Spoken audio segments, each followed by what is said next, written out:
Hi welcome to our channel. ఈరోజు మనతో పాటు ఉన్నారు జ్యోతిష్య వాస్తు పండితులు, జ్యోతిష్య వాస్తు శిక్షణ నిపుణులు, శ్రీ లలిత ఉపాసకులు శ్రీ నానాజీ పట్నాయక్ గారు. నమస్కారం గురువు గారు. శ్రీమాత్రే నమః.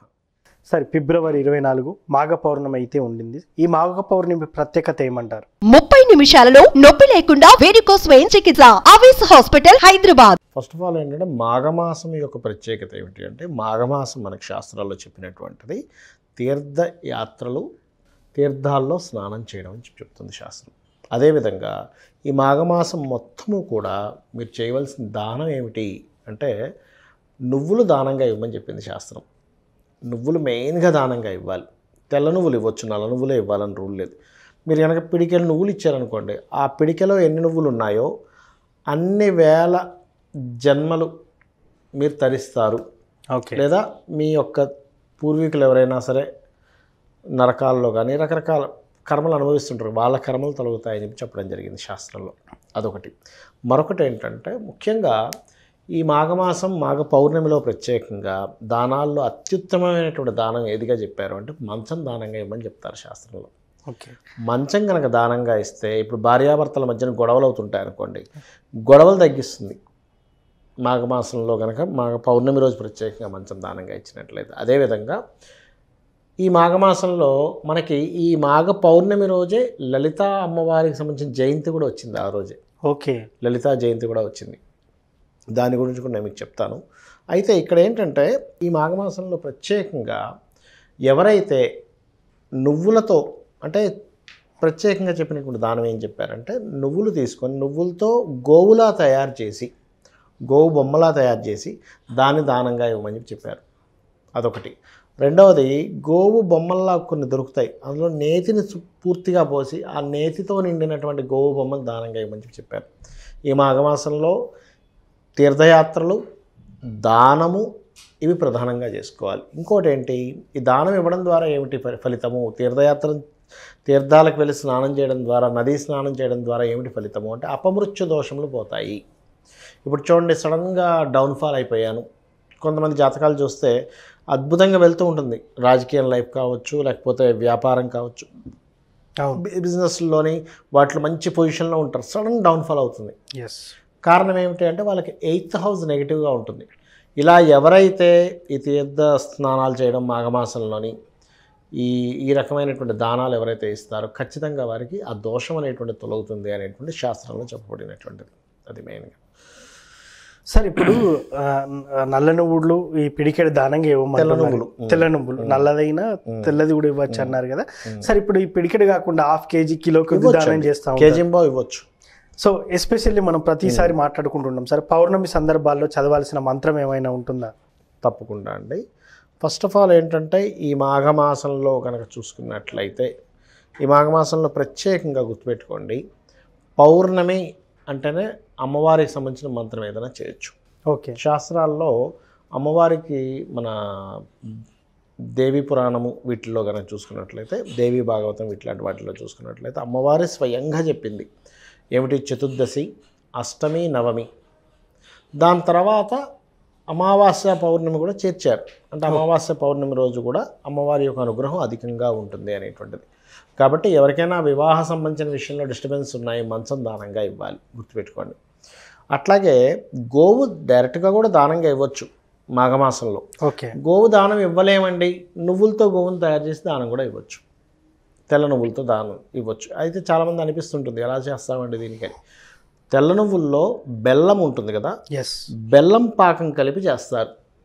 చక్కెర పాకం కలిపి గోవు షేప్ వచ్చేలాగా, మరి స్ట్రక్చర్ ఎగ్జాక్ట్లీగా అంటే రాదు కానీ అలా చేయొచ్చు. జనాలకు కూడా అది కూడా సందేహం ఉంటుంది, ఎగ్జాక్ట్లీగా రావాలా ఏంటని. అది గోవుని మీరు భావిస్తూ కొంచెం దాని షేప్ వచ్చేలా చేస్తారు. అలా కనుక దానం ఇస్తే మీకు మంచి ఫలితాలు వస్తాయి. పౌర్ణమి సందర్భాల్లో మీరు ఈ ఒక రెమెడీ చెప్పున్నారు, ఒక మంత్రం కూడా చెప్పున్నారు సార్.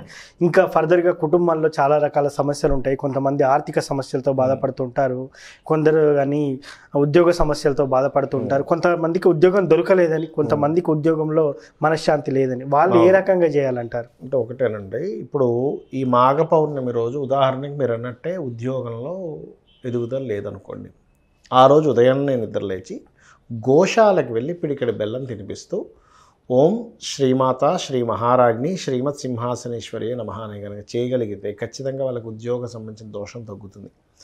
రెండవది మీరు అన్నట్టుగా వివాహమే అవ్వట్లేదు అనుకుందాం. ఆ రోజు మాఘ పౌర్ణమి రోజు తీపి చపాతీలు అంటారు, అంటే చపాతీకి తేనె పూసి చిన్న చిన్న ముక్కలుగా చేసి దేశీవాలి గోవుకు కనుక తినిపించినట్లయితే ఏమవుతుంది అంటే, ఈ తినిపించడం ద్వారా తినిపిస్తూ మంత్రం చదవాలి. కామేశబద్ధ మాంగళ్య సూత్ర శోభిత కందర చేస్తే కూడా మీకు వివాహ సంబంధించిన, అయితే ప్రధానంగా ఇక్కడ అపమృత్యు దోషాలు పోతాయని చెప్పుకున్నాం కాబట్టి అష్టమీ చంద్ర విభ్రాజ అలికస్థల శోభితాయే నమః. అలా కాదండి, కొంతమంది అంటుంటారు ఏమండి మా జీవిత భాగస్వామికి కొంచెం గండాలు ఉన్నాయని చెప్పారు, అప్పుడేం చేయాలి అంటే, మనకి అమ్మవారి నామాల్లో సర్వమంగళ మాంగళ్యే శివే సర్వార్థ సాధికే శరణ్యే త్రయంబకే దేవి నారాయణి నమోస్తుతే అనేటువంటి నామస్మరణ చేసుకుంటే కూడా బాగుంటుంది ఆ రోజు ప్రత్యేకంగా. అయితే ఇక్కడ ఏంటంటే చాలామందికి పౌర్ణమి పూజ చాలా ప్రత్యేకమైనటువంటి, దానికి విధి విధానాలు ఎలా చేసుకోవాలనేటువంటి చాలామంది సంశయిస్తూ ఉంటారు. Yes sir.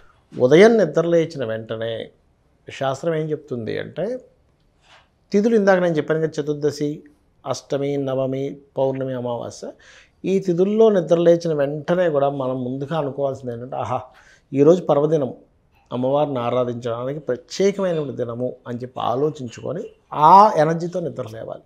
ఓకే. నిద్ర లేచిన తర్వాత ముందు ఎప్పుడైనా గుర్తుపెట్టుకోండి, ఆ రోజు అయ్యేటువంటి కార్యక్రమాలు మనకి ఇబ్బంది వస్తున్నాయి అనుకుంటే కనుక గణపతిని తలుచుకోండి ఒక నిమిషం. ఓకే. గణపతిని స్కందుని తలుచుకొని నిద్రలేచి కాలకృత్యాలు తీర్చుకొని దాని తర్వాత మీరు నిత్య పూజ చేసేటువంటిది ఏదైతే ఉందో పూజ చేసుకొని, పౌర్ణమి సాయంత్రం చేస్తాం పూజ.